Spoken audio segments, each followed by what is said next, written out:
Bonjour à toi et bienvenue sur CryptoGame. La courbe en bleu ici schématise le cours du Bitcoin pendant un marché haussier.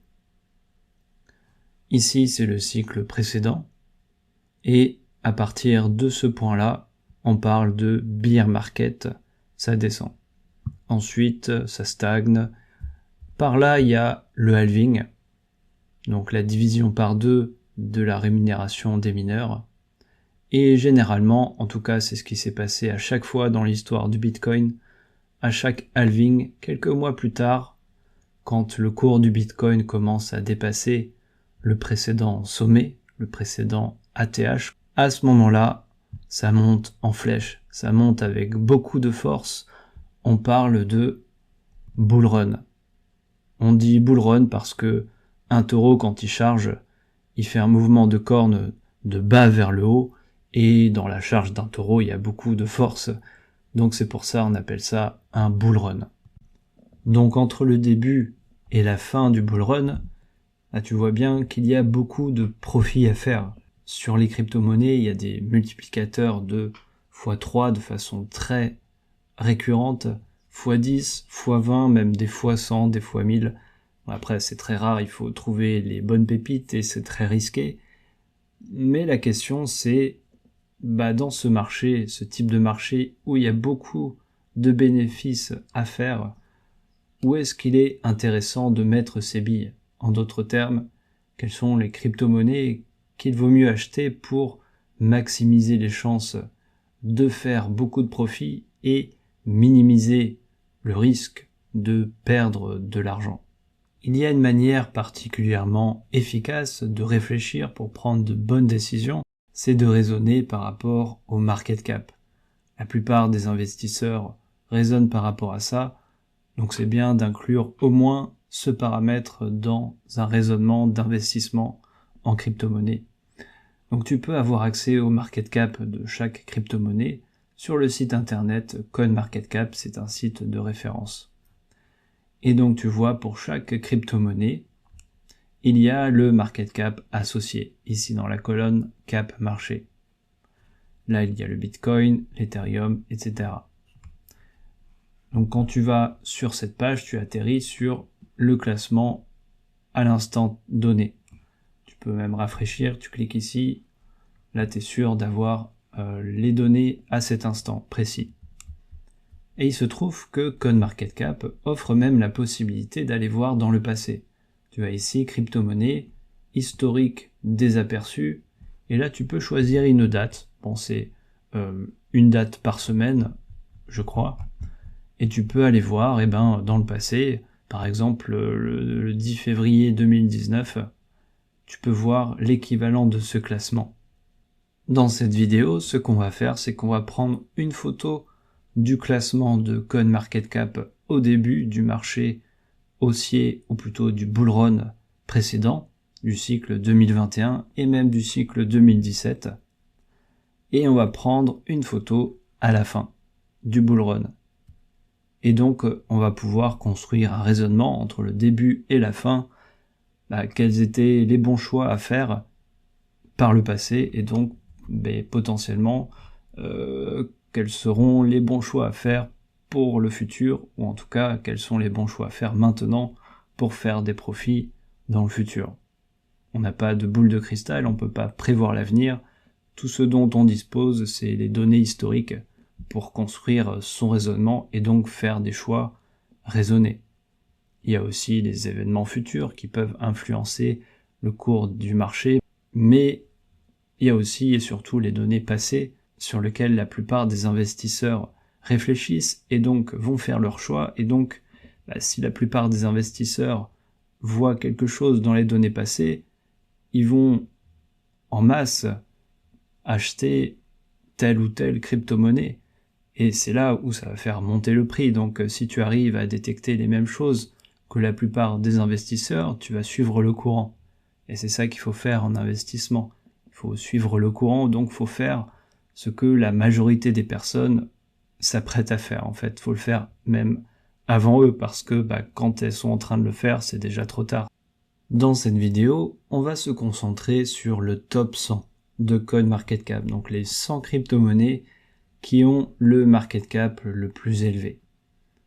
Et donc on va faire une photo au début et à la fin du cycle 2021 et 2017 et on va voir quelles conclusions on peut tirer de ça. C'est-à-dire, est-ce qu'il vaut mieux investir sur les top 10, on va dire, les plus grosses caps vraiment, ou plutôt sur le milieu, ou plutôt sur la fin du top 100 de CoinMarketCap.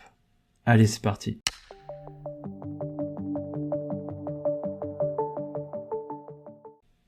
En ce qui concerne le début du cycle 2017, on va prendre une photo aux alentours du 17 avril 2017. Tu vois, c'est à peu près à ce moment-là que ça a commencé à monter en flèche. Donc allons-y, si on va sur CoinMarketCap, ici il y a la possibilité d'avoir accès aux données historiques. On va ici, et on a dit 17 avril 2017, donc voilà, 2017, avril, qu'on n'a pas accès au 17 avril, mais on a accès au 16 avril. On prend une photo et on transforme ça en données exploitables. Avec ce genre de fichier, on peut faire tourner des scripts qui, pour chaque crypto-monnaie, fait par exemple un calcul de performance entre le début et la fin.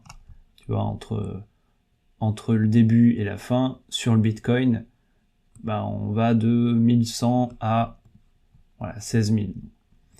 Donc on peut faire ça sur chaque crypto-monnaie. Bon, le faire à la main, c'est quand même assez long, c'est quand même assez rébarbatif. Avec ce genre de fichier, on peut le faire avec Excel, on peut le faire avec Python. Moi, je vais le faire avec Python. J'ai créé un script, c'est un notebook, on appelle ça un Jupyter Notebook. Et donc, avec Python, un langage de programmation qui est open source, tout le monde peut l'utiliser gratuitement, je vais faire un raisonnement entre le début et la fin du cycle 2017. Donc tu vois ici le 16 avril, la fin, je l'ai prise au 1er janvier 2018. 1er janvier 2018. Voilà, c'est à ce niveau-là. Je ne l'ai pas pris ici parce que dans cette phase-là, il y a l'espoir que ça remonte, donc potentiellement il y a des altcoins qui explosent. Donc je l'ai prise à ces dates-là, aux alentours du 1er janvier 2018.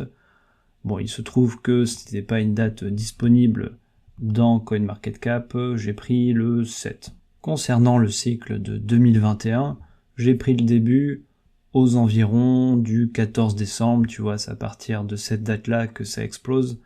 Disons un petit peu avant. Bon, il se trouve que dans CoinMarketCap, il y a le 13 décembre, donc c'est au niveau de la petite mèche rouge ici, juste avant que ça explose. Et en ce qui concerne la fin du cycle, je l'ai prise aux alentours du 8 novembre 2021, à ce niveau-là. Donc ici, c'est la photo au début. Voilà, il y a les 100 premières crypto-monnaies, et j'ai même été un peu plus loin. Ça, ce sera pour une vidéo prochaine, pour aller voir sur les tops un peu plus loin que le top 100. Et il y a une photo à la fin, voilà, sur le top 100, voire même un peu plus loin, et là ça servira dès maintenant, parce que si je vais pas voir plus loin, si je veux calculer une performance, il faut avoir les données au début et à la fin, et il y a certaines crypto-monnaies qui sortent du top 100, donc il faut aller voir plus loin à la fin pour pouvoir faire ce calcul. Et tout pareil pour le cycle de 2021, tu vois. Cette fois-ci, j'ai été même voir jusqu'au top 1000, et sur la fin du bull run, jusqu'au top 2000. Je le répète, si tu veux choisir tes propres dates et construire tes propres données, en rajoutant par exemple des points intermédiaires, je ne sais pas, ou aller voir sur le cycle de 2013, malgré qu'il n'y ait pas beaucoup de données, c'est pour ça que je ne l'ai pas inclus dans ce raisonnement, mais si tu veux choisir tes propres dates, et à partir de CoinMarketCap, convertir ce tableau qui est en format HTML sur le web en fichier de ce style, que tu peux stocker, que tu peux utiliser avec ton propre outil, ça peut être Python, ça peut être Excel si tu préfères Excel. Si tu veux faire ça par toi-même, j'ai fait une vidéo, donc va la consulter si ça t'intéresse. Donc allons-y, exploitons les données. Donc moi je le fais en Python puisque C'est un langage de programmation que je maîtrise maintenant, ça fait plus de 15 ans que j'utilise. Je suis à l'aise avec, donc allons-y. Je lis les données de 2017. Je lis les données 2020. Donc je vais faire défiler le script, je vais pas tout détailler. Si tu as envie de coder en Python, tu peux reproduire les lignes qui sont écrites. Ce que je te fournis ici, c'est la même chose que j'utilise pour moi-même pour construire mon raisonnement. Ok ? Donc je vais faire défiler, parfois il y a des graphes que je vais pas détailler, je vais me concentrer sur les choses les plus intéressantes. Si ça t'intéresse de analyser un graphe sur lequel je suis pas arrêté, tu arrêtes la vidéo et puis tu peux l'analyser tranquillement. Donc allons-y, tout d'abord on va essayer de déterminer quels ont été les cryptos qui sont restés au top 100 entre le début et la fin du bull run. Donc pour faire ça, on va décomposer par tranche de 10, et donc entre le début et la fin, on va faire l'inventaire. À la fin du bull run, quels ont été les cryptos qui étaient toujours au top 100. C'est ce que fait ce petit bout de script. D'accord ? Et donc ce qu'on peut constater, par exemple, sur le cycle de 2017, c'est que plus on avance dans le top 100, et moins il y avait de cryptos qui étaient restés dans le top 100. Ce qui paraît logique, les investisseurs investissent surtout dans le haut du classement. Donc ça, on le vérifie avec les données historiques. Donc ça, c'est pour 2017. Est-ce que c'est pareil pour 2021 ? Bah oui, c'est pareil. Tu vois, ici, il y a au top 100 toutes les cryptos, les 10 cryptos qui étaient entre 90 et 100 en 2017 sont sortis du top 100. Et même pour celles qui étaient dans la tranche du 90. Et donc en 2021, il y a la même tendance, tu vois, sauf que les cryptos ont tendance à rester un peu plus ancrées sur leur position. Elles étaient dans le top 100, elles restent un peu plus dans le top 100 en 2021. Donc là, on peut voir entre le 2017 et le cycle 2021, c'est les mêmes graphes que je t'ai montré ici, c'est juste qu'on regarde les deux et on voit que la tendance est bien nette, c'est bien clair. Il vaut mieux investir sur cette logique, il vaut mieux investir dans le top 10, voire le top 100, voire le top 30. Voilà, pour être sûr que les crypto-monnaies restent un minimum ancrées sur leur position, donc restent dans le top 100. Si elles restent dans le top 100, c'est que, a priori, il y aura quand même une progression, ou en tout cas, il n'y aura pas une grosse dégradation du prix. Donc ça, c'était la première conclusion, ce qui est assez intuitif de prime abord, mais c'est bien de le vérifier avec les données. On peut regarder aussi les cryptos qui sont restés dans le top 100, mais qui ne sont pas descendus. Ça, c'est en 2017, donc tu vois, déjà, il y a beaucoup plus de filtres. Il n'y en a pas tant que ça qui ne sont pas descendus.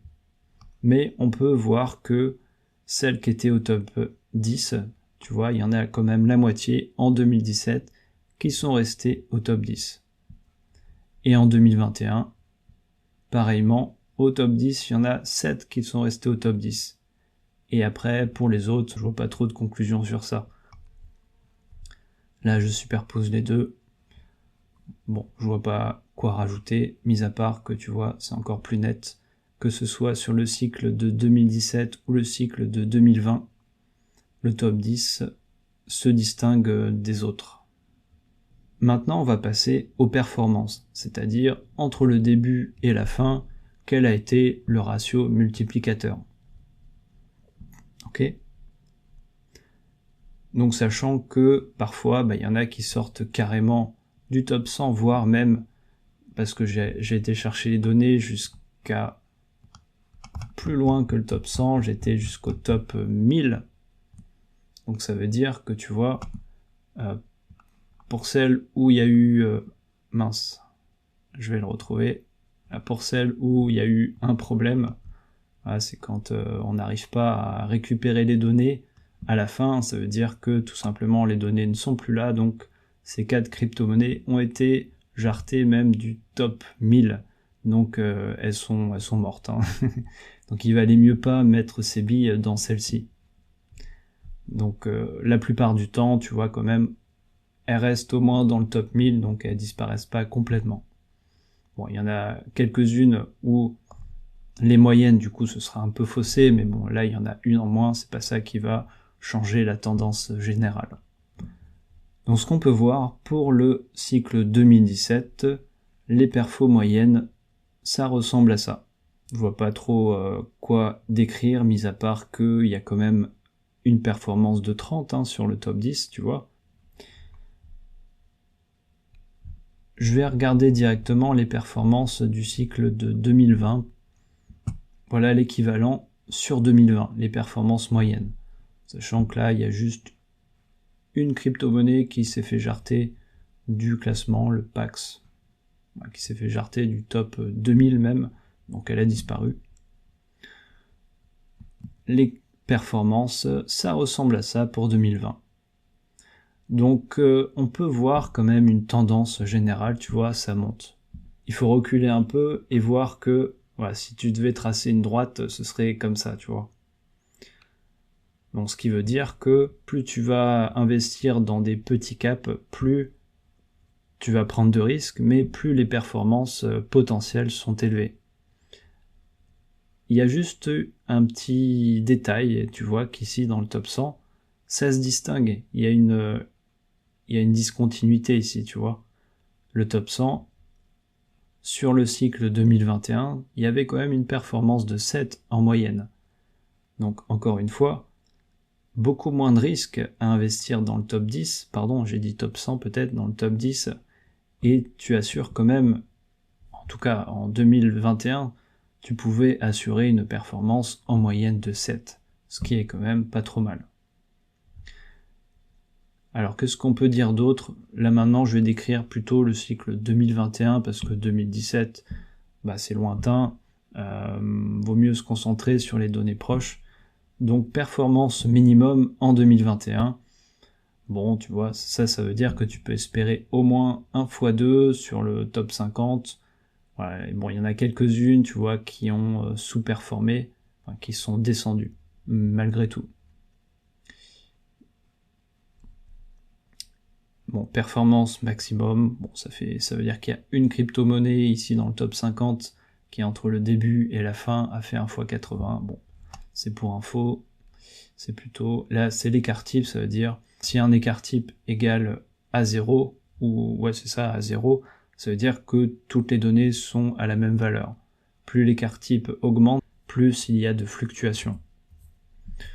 Bon, ici, on voit qu'il y a plus de fluctuations quand on approche du top 100, ce qui paraît logique aussi. Et donc là, si on superpose les performances moyennes, puisque c'est surtout ça qui fait sens, qui nous intéresse, on superpose le cycle 2017 et le cycle 2021. Ce qu'on peut conclure, c'est que, d'une part, ça diffère, d'accord, sur 2017, il n'y a pas trop de tendance, enfin en tout cas moi je vois pas trop de tendance, mis à part qu'au milieu c'est peut-être un peu mieux, tu vois, miser sur celle du milieu, mais en 2021 tu vois que c'est pas exactement ça, c'est plutôt miser sur la deuxième moitié. Donc il y a une première conclusion, je dirais, c'est qu'il faut pas se fier entièrement aux données passées, parce que les choses évoluent. En 2017, il s'est pas passé exactement les mêmes choses qu'en 2021.